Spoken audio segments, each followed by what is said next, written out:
नमस्कार साथियों, जय हिंद। सबसे पहले आपको हम बताते चले कि बिहार सरकार ने यानी केंद्र माध्यमिक शिक्षा के निदेशक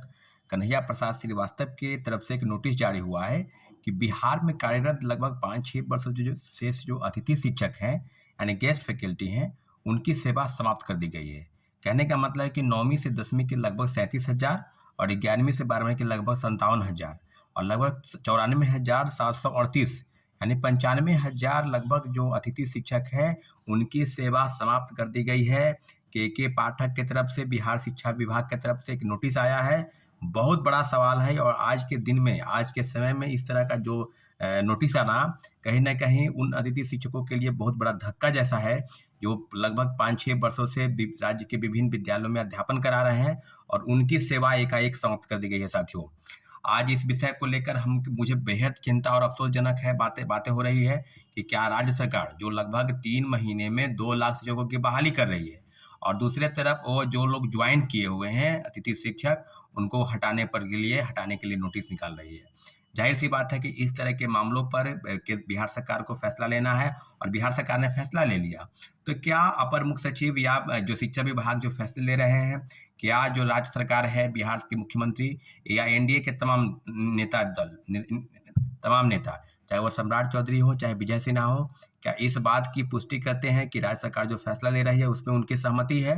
तो इस तरह के फैसलों पर किन-किन चीज़ों पर असर पड़ेगा, सारे मामलों पर अगर आप ध्यान देंगे, तो इतना ज़रूर है कि इस तरह के फैसले होने से केंद्र की जो सरकार है या राज्य सरकार में जो शिक्षकों के प्रति जिस प्रकार का रवैया है, उस रवैयों पर आप स्पष्ट समझ लीजिए कि टीआरई 1 से लेकर टीआरई 2 तक जिस तरह के सप्लीमेंट्री रिजल्ट के नाम पर धोखा हुआ और लगातार विरोध जब चल रहा था, तो उनकी तरफ से एक नोटिस आता था कि आप प्रेस में बोल नहीं सकते, अगर प्रेस में बोलेंगे तो आपको मीडिया बाइट सहित जितनी भी चीज़ें हैं, सबकी नोटिस निकाली जाएगी।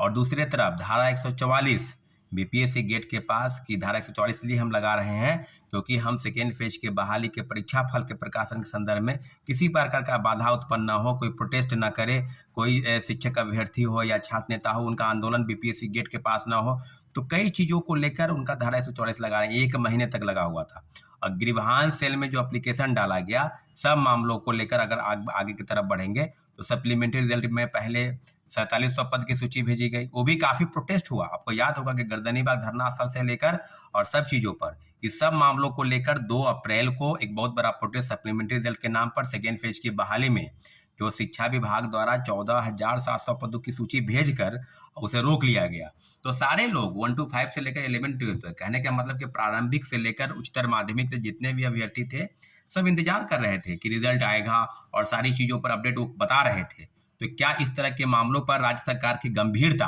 किस प्रकार से काम कर रही है? क्या सप्लीमेंट्री रिजल्ट के नाम पर जिस प्रकार का धोखा और षड्यंत्र पहले महागठबंधन की सरकार और आज एनडीए की सरकार, तमाम बड़े लोग, चाहे सुशील मोदी तो स्पष्ट बोलते थे कि 40,000 पदों पर सप्लीमेंट्री रिजल्ट आना चाहिए। तो क्या 3 चीज पर बीपीएससी ने स्पष्ट दावा किया था, drop out student, multiple result और फर्जीवाड़ा। तो ये मल्टीपल रिजल्ट 14,700 बना था, जिसको लेकर बीपीएससी तैयारी भी कर रही थी, लेकिन एकाएक अचानक बिहार सरकार के फैसले से वो रुक गया और सब सीटों का घालमेल चल के जो खेल हुआ, वो आप समझ लीजिए कि तीसरे फेज की बहाली में टोटली रूप से भंडाफोड़ हो चुका है। तो सप्लीमेंट्री रिजल्ट में काफ़ी चीज़ें हुई। टीआरई 1 में दर्जनों याचिका दायर है। कंप्यूटर साइंस के अभ्यर्थियों की तरफ से एक नोटिस जो है बीपीएससी को गया है, शिक्षा विभाग को गया है। 4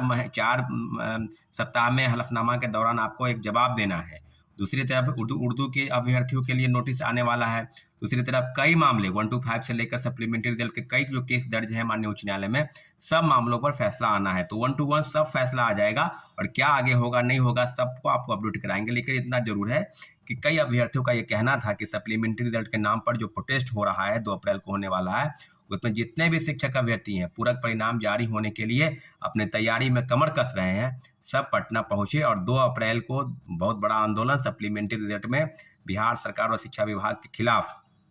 होने जा रहा है, क्योंकि इन दोनों के मिलीभगत का ही परिणाम था कि सप्लीमेंट्री रिजल्ट के नाम पर और सीटों को जो बचा कर रखना है, उसकी सारी प्रक्रिया को सीट बाय सीट बेचना है, वैकेंसी निकालना है और सीट बेचना है। और सब सीटों को टीआरई 1 से लेकर टीआरई 2 तक आपको पता है कि प्रश्न पत्र लीक मामले में जो आरोपी है उन्होंने स्पष्ट कहा है कि वो क्वेश्चन उनके हाथ में चला गया था। तो सारी चीज़ें आपको अपडेट करा दें और आने वाले समय में सप्लीमेंट्री रिजल्ट के नाम पर एक बहुत बड़ा आंदोलन 2 अप्रैल के दिन होने वाला है, इसलिए जितने भी शिक्षक अभ्यर्थी सुन रहे हैं वो 1 तारीख तक पटना पहुंच जाएं और 2 तारीख तो निर्धारित स्थल से प्रोटेस्ट के आंदोलन की शुरुआत होगी और निश्चित रूप से अपने लोकतांत्रिक अधिकार के लिए लोकतांत्रिक तरीके से हम अपनी लड़ाई को अंजाम तक पहुंचाएंगे साथियों। और धन्यवाद। जय हिंद। हमारे चैनल को आपने सब्सक्राइब नहीं किया तो प्लीज सब्सक्राइब कर दें। जय हिंद।